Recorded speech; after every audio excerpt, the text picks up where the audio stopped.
India versus Pakistan మ్యాచ్లో పాకిస్తాన్ని చాలా ఘోరంగా ఓడించింది టీమిండియా. ఇన్ని రోజులు పాకిస్తాన్ వాళ్ళు మ్యాచ్ని బాయ్కట్ చేస్తామని, అది చేస్తామని, ఇది చేస్తామని చాలా డ్రామాలు చేశారు. కానీ లాస్ట్లో మ్యాచ్ని ఆడారు. కానీ నిజం చెప్పాలి అంటే ఈ ఫలితం తర్వాత వాళ్ళు ఒకటే అనుకుంటున్నారేమో, మ్యాచ్ని బాయ్కట్ చేస్తేనే సరిపోయేది, అలా కాదని మ్యాచ్ ఆడి ఇలా తీవ్ర అవమానాన్ని మూట కట్టుకోవడం కంటే అని. అసలు అందరూ దీన్ని పెద్ద రైవలరీగా చూస్తారు. కానీ నిజం చెప్పాలి అంటే రైవలరీ అంటే రెండు జట్ల మధ్య సమానమైన పోటీ ఉన్నప్పుడు దాన్ని రైవలరీ అంటారు. కానీ ఇక్కడ చూస్తే మాత్రం T20 వరల్డ్ కప్లో 8 సార్లు మనం గెలిచాం, వాళ్ళు కేవలం ఒకటేసారి గెలిచారు. ఇక ODI వరల్డ్ కప్లో చూసుకుంటే మాత్రం మనం అక్కడ కూడా 8 సార్లు గెలిచాం. అంటే టోటల్గా వరల్డ్ కప్స్లో చూసుకుంటే 16 సార్లు మనం వాళ్ళ మీద గెలిచాం, వాళ్ళు కేవలం మన మీద ఒక్కసారి గెలిచారు. దీన్ని ఇకపై రైవలరీ అనకూడదని నేనైతే భావిస్తున్నాను.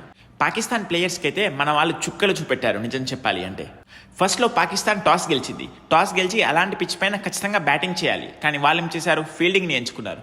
దానివలన అసలు వాళ్ళు టాస్ గెలిచి ఏం లాభమో నాకైతే అర్థమే కాలేదు. ఇక పాకిస్తాన్ గురించి ఒక నిజం చెప్పాలి అంటే వాళ్ళ జట్లో ఉన్న మెయిన్ బ్యాట్స్మెన్ బౌలర్గా మంచిగా పర్ఫామ్ చేస్తున్నాడు. ఓపెనర్ అన్న అయూబ్ 3 వికెట్లు తీశాడు. అదే నేను ప్రీమియర్ బౌలర్ని అని చెప్పుకునే షహీన్ షా ఆఫ్రిది బౌలింగ్లో మొత్తం తేలిపోయాడు, కానీ బ్యాటింగ్లో అతను 6 4 కొడుతున్నాడు. ఇదేంటో అర్థమే కాలేదు. వాళ్ళ బెస్ట్ బ్యాట్స్మెన్ వచ్చేసరికి బౌలింగ్ మంచిగా చేస్తున్నాడు, వాళ్ళ బెస్ట్ బౌలర్ వచ్చేసరికి ఏమో మంచిగా బ్యాటింగ్ చేస్తున్నాడు. అందుకే పాకిస్తాన్ టీం ఇలా ఉంది. ఈ వీడియోలో మనం నిన్నటి మ్యాచ్ గురించి పూర్తిగా మాట్లాడుకుందాం. అలాగే ఇవాళ జరిగే వర్చువల్ నాకౌట్ గురించి కూడా మాట్లాడుకుందాం, అదే ఆస్ట్రేలియా వర్సెస్ శ్రీలంక. ముందుగా మన ఛానల్ని మీరు ఇంకా సబ్స్క్రైబ్ చేసుకోకపోతే ఒక సబ్స్క్రైబ్ చేయండి, వీడియోని ఖచ్చితంగా లైక్ చేయండి, మీ అమూల్యమైన ఒపీనియన్ని కామెంట్ రూపంలో చెప్పండి. అండ్ మీరు సబ్స్క్రైబ్ చేసుకోవడం ద్వారా నాకు ఇంకా మోటివేషన్ వస్తుంది ఇలాంటి వీడియోస్ మీకోసం మరెన్నో చేయాలని. ఇండియా వర్సెస్ పాకిస్తాన్ T20 క్రికెట్లో చాలానే మ్యాచ్లు ఆడారు వీళ్ళు. స్పెషల్గా వరల్డ్ కప్స్లో 9 మ్యాచ్లు ఆడారు. 9 మ్యాచ్లో 8 భారత్ జట్టు గెలిచింది. అండ్ ఈ అన్ని మ్యాచెస్లో హైయెస్ట్ స్కోర్ని కనుక చూసుకుంటే మాత్రం నిన్న భారత జట్టు చేసిన 175 రన్సే. ఇప్పటి వరకు T20 వరల్డ్ కప్స్లో వీళ్ళిద్దరూ తలపడినప్పుడు హైయెస్ట్ స్కోర్ ఇదే. కానీ పాకిస్తాన్ని చూస్తే ఏమో కనీసం పోటీ కూడా ఇవ్వలేకపోయింది. 61 రన్స్ తేడాతోటి ఓడిపోయింది పాకిస్తాన్. ఏషియా కప్ నుంచి చూస్తున్నాం, India players Pakistan players shake hand చేయడం లేదు. అండ్ నిన్నటి మ్యాచ్లో కూడా వాళ్ళు షేక్ హ్యాండ్ ఇవ్వలేదు, తీసుకోలేదు. ఇక మ్యాచ్ విషయానికి వస్తే మాత్రం ఫస్ట్ ఓవరే వాళ్ళ కెప్టెన్ బౌలింగ్కి దిగాడు. సల్మాన్ ఆగా వేసిన ఫస్ట్ ఓవర్లోనే అభిషేక్ శర్మని డక్అవుట్ చేశాడు. నిజం చెప్పాలి అంటే అది ఒక పెద్ద మూవ్ అని చెప్పుకోవచ్చు. చాలా అద్భుతమైన మూవ్తో వాళ్ళు వచ్చారు. అండ్ ఫస్ట్ ఓవర్లోనే అభిషేక్ శర్మని అవుట్ చేయడం ద్వారా టీమిండియాకి కొంచెం వెనక్కి నెట్టారని చెప్పుకోవచ్చు. కానీ ఆ తర్వాత నుంచి ఇషాన్ కిషన్ తన విశ్వరూపాన్ని చూపెట్టాడు. ప్రతి బాల్ ఇంటెంట్తో ఆడాడు. ఎవ్రీ బాల్ని 6 or 4గా మలవడానికి ట్రై చేశాడు. అండ్ తనేంటో మళ్ళీ నిరూపించుకున్నాడు. అండ్ తనని పాకెట్ డైనమో అని ఎందుకంటారో మళ్ళీ చూపెట్టాడు అతను. అది కూడా పాకిస్తాన్ లాంటి టీం పైన చూపెట్టాడు అతను. అతని పూర్తి స్కోర్ల గురించి మాట్లాడుకుంటే కేవలం 40 బాల్స్లోనే అతడు 77 రన్స్ చేశాడు. అది కూడా 10 4లు అండ్ 3 6లతో. తన స్ట్రైక్ రేట్ ఏమో 192, అంటే ఆల్మోస్ట్ 200 స్ట్రైక్ రేట్తో ఆడుతున్నాడు అతడు. ఈ ఇద్దరి టీంలో నిజం చెప్పాలి అంటే డిఫరెన్స్ ఎవరంటే ఇషాన్ కిషన్ అనే చెప్పుకోవచ్చు. ఎందుకంటే కొలంబోలోని పిచ్ కేవలం 150 160 రేంజ్లో ఉండే పిచ్. కానీ ఇషాన్ కిషన్ ఆడిన ఇన్నింగ్స్ వలన మన భారత జట్టు స్కోర్ 175 రన్స్కి చేరిపోయింది. పవర్ ప్లే అయిపోయేసరికి మ్యాచ్ మొత్తాన్ని మన వైపు తిప్పాడు ఇషాన్ కిషన్. ఆ తర్వాత తిలక్ వర్మ అండ్ సూర్యకుమార్ యాదవ్ నా ప్రకారం అయితే చాలా మంచిగా ఆడారని చెప్తాను. ఎందుకంటే అక్కడ బ్యాటింగ్ చేయడం అంత ఈజీ కాదు. అలాంటి పిచ్ పైన వాళ్ళిద్దరూ రన్ బాల్ చేసినా కానీ అక్కడ వికెట్స్ ఇవ్వకుండా నిల్చున్నారు. దానివల్ల టీం స్కోర్ ముందుకెళ్ళింది. ఇక్కడ మనం స్పెషల్గా మాట్లాడుకోవాల్సింది శివం దుబే గురించి. శివం దుబే అయితే ఇలాంటి ఇన్నింగ్స్ ఎన్నో ఆడాడు. నాకైతే ఇంకా గుర్తుంది 2024 T20 వరల్డ్ కప్ ఫైనల్లో అతడు ఇలాంటి ఇన్నింగ్సే ఆడాడు. అక్కడ కూడా ఇలాంటి ఇన్నింగ్స్ ఆడడం వలన మనకు మంచి స్కోర్ వచ్చింది. కానీ ఇక్కడ చూస్తే మాత్రం ఇక్కడ కూడా సేమ్ అదే రిపీట్ చేశాడు అతడు. కేవలం 17 బాల్స్లోనే 27 రన్స్ స్కోర్ చేశాడు. 3 4లు 1 6తో అద్భుతంగా ఆడాడు. మనందరికీ తెలుసు శివం దుబే ఎంతో అద్భుతమైన 6లు 4లు కొట్టగలడని. మరి మనకు శక్తి ఉన్నప్పుడు ఖచ్చితంగా ఆ శక్తిని ప్రదర్శించాలి కదా. నిన్న అదే పని చేశాడు శివం దుబే. టీమిండియాకి లాస్ట్లో మంచి హైని ఇచ్చాడని చెప్తాను నేనైతే అతని ఇన్నింగ్స్ వలన. ఇక లాస్ట్ ఓవర్లో రింకు సింగ్ ఒక 4 1 6తో ముగించాడు మ్యాచ్ని. ఇక ఆ తర్వాత వచ్చిన పాకిస్తాన్ బ్యాటర్లు అయితే అసలు వాళ్ళు ఎందుకు ఆడుతున్నారో కూడా తెలియనట్టు ఆడారు. ఏషియా కప్లో ఇండియా మీద చాలా బాగా ఆడాడు ఫర్హాన్, కానీ ఇప్పుడు చూస్తే మాత్రం డక్అవుట్ అయిపోయాడు. హార్దిక్ పాండ్యా వేసిన ఫస్ట్ ఓవర్లోనే అవుట్ అయిపోయాడు. ఆ తర్వాత ఆయూబ్ కూడా చూస్తే ఏమో ఒక బాల్ 6 కొట్టాడు, సెకండ్ బాలే అవుట్ అయిపోయాడు బుమ్రా బౌలింగ్లో.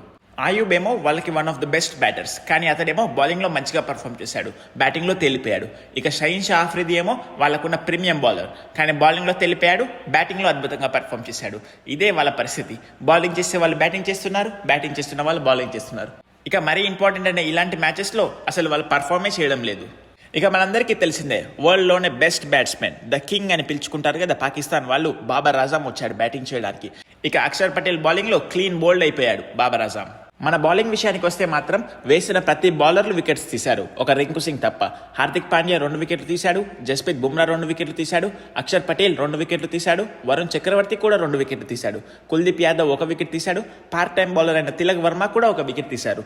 మన బౌలర్స్ అన్ని విధాలుగా అద్భుతంగా పర్ఫామ్ చేస్తున్నారు. ఇక బ్యాట్స్మెన్స్ కూడా ఒకరు అవుట్ అయినా కానీ మిగతా వాళ్ళు అంతా రెస్పాన్సిబిలిటీని తీసుకొని చాలా చక్కగా ఆడుతున్నారు. ఈ వరల్డ్ కప్ మాత్రం ఖచ్చితంగా మనం గెలవాలి, ఎందుకంటే మనకు వరల్డ్ కప్ గెలిచే స్క్వాడ్ ఉంది, మనకు వరల్డ్ కప్ గెలిచే టాలెంట్ ఉంది. ఒకవేళ ఈ వరల్డ్ కప్ కనుక ఓడిపోతే మాత్రం ఖచ్చితంగా ప్రశ్నలు తలెత్తుతాయి.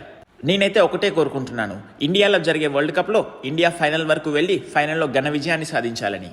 మ్యాచ్ ముందు వరకు ఎంతో హైప్ ఇచ్చారు ఉస్మాన్ తారిక్ అని, కానీ మ్యాచ్లో చూసుకుంటే మాత్రం సూర్యకుమార్ యాదవ్ అతన్ని చాలా అద్భుతంగా ఆడాడు. ఫస్ట్ బాలే 4తో స్వాగతించాడు. అండ్ ఓవరాల్గా చూసుకుంటే మాత్రం అతడు 10 ఓవర్ల తర్వాత వచ్చాడు అండ్ 4 ఓవర్లు వేసి బాల్కు 1 రన్ ఇచ్చి 1 వికెట్ తీశాడు. మ్యాచ్ ముందు వరకు ఏమో పాకిస్తాన్ కెప్టెన్ అండ్ ప్లేయర్స్ ఏమన్నారు అంటే ఉస్మాన్ తారిక్ మా ట్రంప్ కార్డ్ అన్నారు, కానీ ఇప్పుడు చూస్తే ఏమో ఉస్మాన్ తారిక్ని ఏరి పరేశారు మన team India batsmens. Most probably India versus Pakistan match super 8లో మళ్ళీ జరగబోతుంది. అక్కడ కూడా ఇండియా ఖచ్చితంగా గెలుస్తుంది అనుకోండి, కానీ పాకిస్తాన్ నుంచి కనీసం పోటీ అయినా ఎక్స్పెక్ట్ చేస్తున్నాను నేను. ఎందుకంటే మ్యాచ్ ముందు వరకు బ్రాడ్కాస్టర్లు కానివ్వండి, ఇన్స్టాగ్రామ్లో కానివ్వండి, ట్విట్టర్లో కానివ్వండి చాలా హైప్ ఉంటుంది ఇండియా వర్సెస్ పాకిస్తాన్ మ్యాచ్కి. కానీ రియాలిటీకి వస్తే మాత్రం ఇండియా చాలా సునాయాసంగా గెలిచిపోతుంది. నేనైతే ఒకటే చెప్పాలనుకుంటున్నాను, ఇండియా వర్సెస్ పాకిస్తాన్ మ్యాచెస్ ఇకపై రైవల్రీ కాదు, ఎందుకంటే వార్ మొత్తం వన్ సైడే తిప్పేస్తున్నారు మన ఇండియన్ ప్లేయర్స్. ఇక ఇవాళ జరిగే మ్యాచ్ చాలా ఇంపార్టెంట్ మ్యాచ్ అవ్వబోతుంది. ఎందుకంటే ఆస్ట్రేలియా మనందరికీ తెలుసు చాలా పెద్ద టీం, కానీ అలాంటి జట్టు జింబాబ్వేతో ఓడిపోయింది. ఆ మ్యాచ్ జింబాబ్వేతో ఓడిపోవడం వలన ఆస్ట్రేలియా జట్టు చాలా క్రిటికల్ సిచ్యువేషన్లో ఉంది. ఖచ్చితంగా ఈ మ్యాచ్ గెలవాలి. ఈ మ్యాచ్ గెలిస్తేనే వాళ్ళు టోర్నమెంట్లో ఉంటారు. ఈ మ్యాచ్ కనుక శ్రీలంకతో ఓడిపోతే ఇక వాళ్ళు మళ్ళీ ఆస్ట్రేలియాకి ఫ్లైట్స్ బుక్ చేసుకొని ఆస్ట్రేలియాకి వెళ్లాల్సి వస్తుంది. శ్రీలంక జట్టు వాళ్ళ హోమ్ కండిషన్స్లో మ్యాచెస్ ఆడుతున్నారు కాబట్టి వాళ్ళకు కూడా అడ్వాంటేజ్ ఉంటుందని చెప్పుకోవచ్చు. కానీ ఆస్ట్రేలియాని మనం ఎప్పుడు తేలికగా తీసుకోవద్దు, ఎందుకంటే ఆస్ట్రేలియాకి ఐసీసీ టోర్నమెంట్స్లో ఎలా ఆడాలో తెలుసు. మరి శ్రీలంకతో మ్యాచ్లో వాళ్ళు నిజమైన ఆస్ట్రేలియా అంటే ఏంటో చూపిస్తారా, లేకపోతే శ్రీలంక హోమ్ కండిషన్స్ని బాగా యూజ్ చేసుకొని ఆ మ్యాచ్లో గెలిచి చూపిస్తారా చూడాలి. మరి చూద్దాం ఇవాళ నైట్ మ్యాచ్ ఏమవుతుందో అని. ఇదండి ఈ వీడియో కనుక మీకు నచ్చినట్టయితే ఖచ్చితంగా ఒక లైక్ చేయండి. మీ అమూల్యమైన ఒపీనియన్ని కామెంట్ రూపంలో చెప్పండి. ఖచ్చితంగా ఛానల్ని సబ్స్క్రైబ్ చేసుకోండి. అండ్ మీరు సబ్స్క్రైబ్ చేసుకోవడం ద్వారా నాకు ఇంకా మోటివేషన్ వస్తుంది ఇలాంటి వీడియోస్ మీకోసం మరెన్నో చేయాలని. Thank you guys for watching. See you in the next video.